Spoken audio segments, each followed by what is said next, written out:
we doing again? All right, getting ready for winter. A couple things need to be done. We're gonna spray for rust and corrosion using these, and then checking our antifreeze and making sure it's ready for below 0 weather.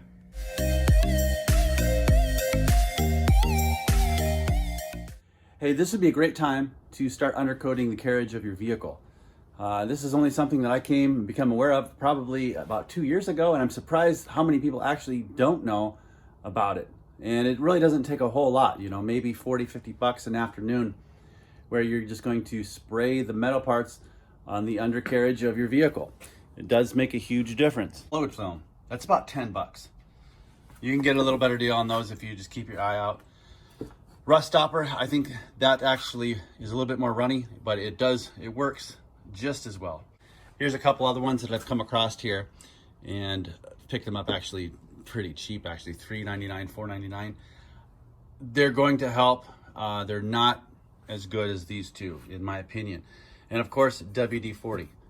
That's relatively inexpensive. I've known guys that claim the WD-40, just spraying the underside, will keep that. I think that kind of probably depends on your climate. Of course, the frame is new, but the underside of the truck, actually, I don't think has been ever even sprayed. So I'm gonna go ahead and do that, and hopefully it'll slow down the rusting process. It's not gonna stop it. If we can get more life out of these trucks, then hey, that's just all the more miles we can put on them.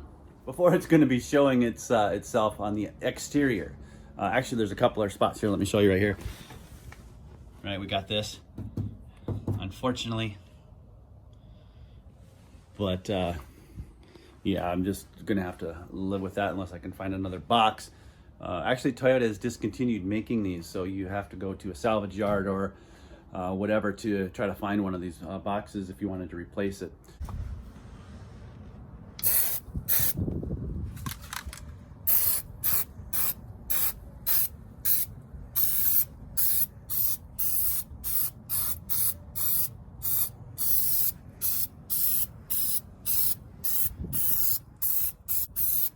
Obviously not a whole lot's happening, but this coating is going to stick on there and hopefully prevent it from rusting, right?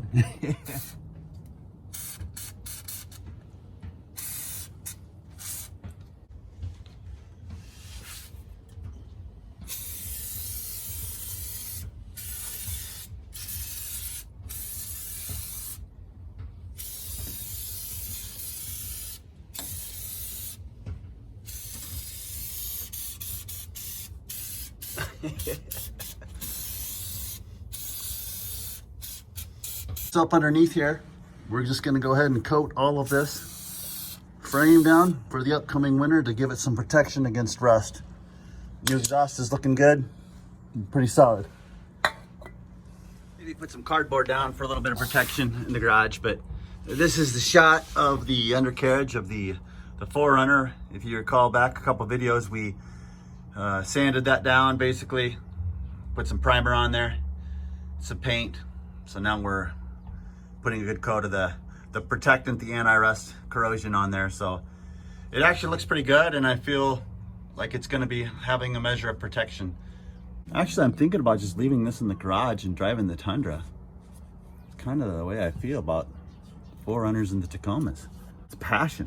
It's craziness, isn't it? All right. That's complete.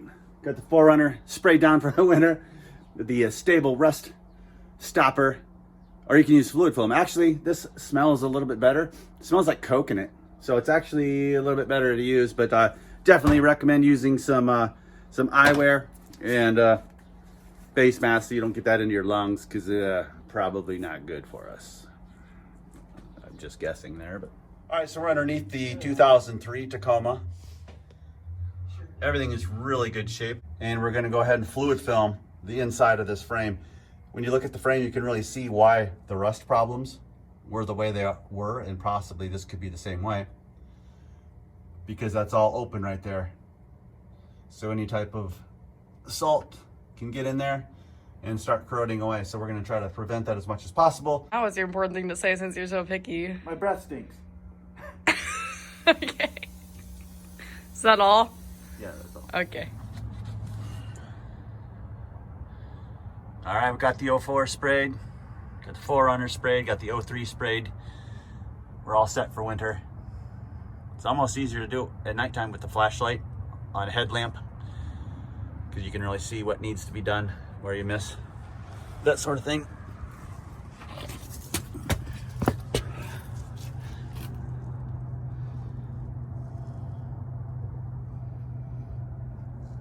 A little bit of rust protection for the winter.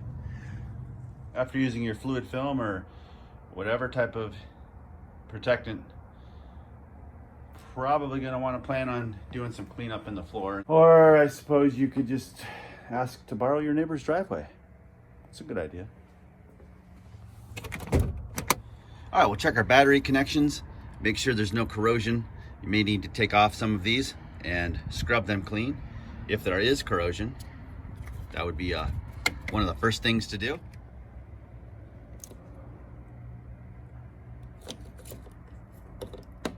Doing the fluid film and coating your frame for the corrosion protection, the next thing we're going to want to do is take a look at this real quick. $5.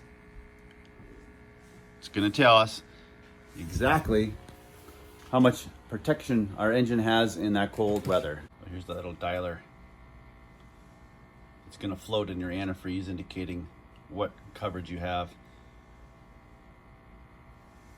Pretty simple little instrument to make sure you don't get in some big trouble this winter. Yeah, good die. Hey, it's a good idea to check the antifreeze.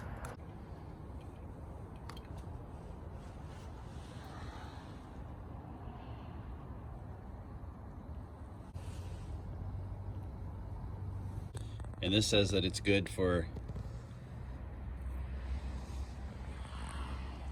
45 below. We are solid. Now I'm gonna go inside and take some clean water and rinse that thing out. All right, solid.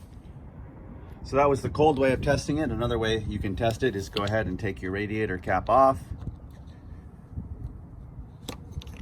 We're gonna set that aside and we're gonna let the engine actually warm up to regular operating temperature, and then we're going to test it.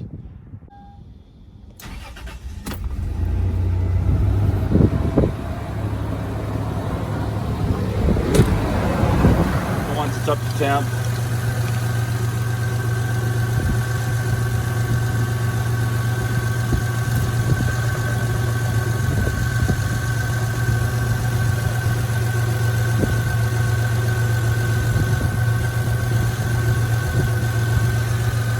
more messy with doing this, but it looks like we're good. It says hot or cold. So here we're using this with just plain old water. See the freeze point right there? So I'm having pretty good confidence that this thing is somewhat accurate, because we know that water freezes at 32 degrees. It's science. With all of this said and done though, just do it when your vehicle is cool. There's no real reason to mess around with it and warming it up. It just makes more of a mess. So this is just a quick, easy way to make sure your antifreeze is good to go for the winter. One thing about farmers is generally they have a few tricks up their sleeves. So this is what I was told by a farmer.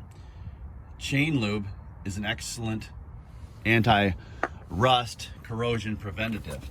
And what this farmer would do is he would spray up underneath his rocker spindles with this stuff. And also up here in your doors, you've got a couple of channels right here.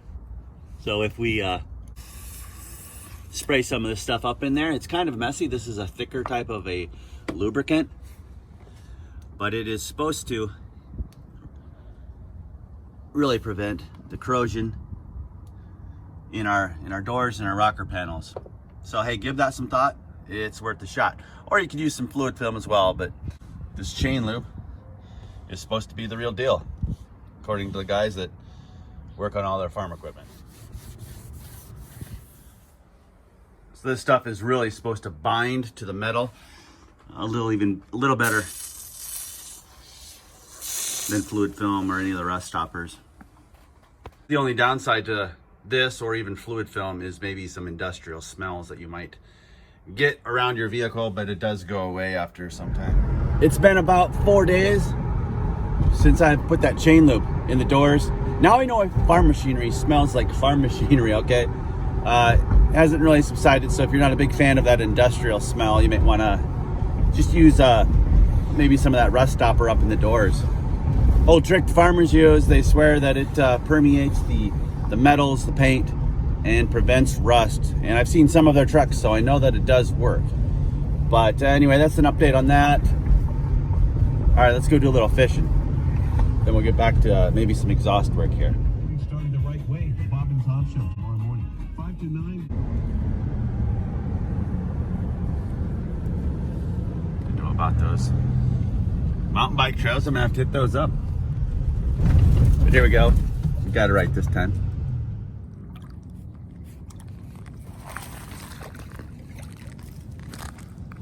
All right, there's one.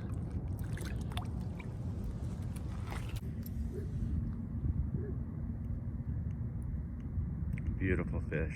You also got to go out and play a little bit. That's what we're doing today. Grabbing some trout, then we're gonna get back to work.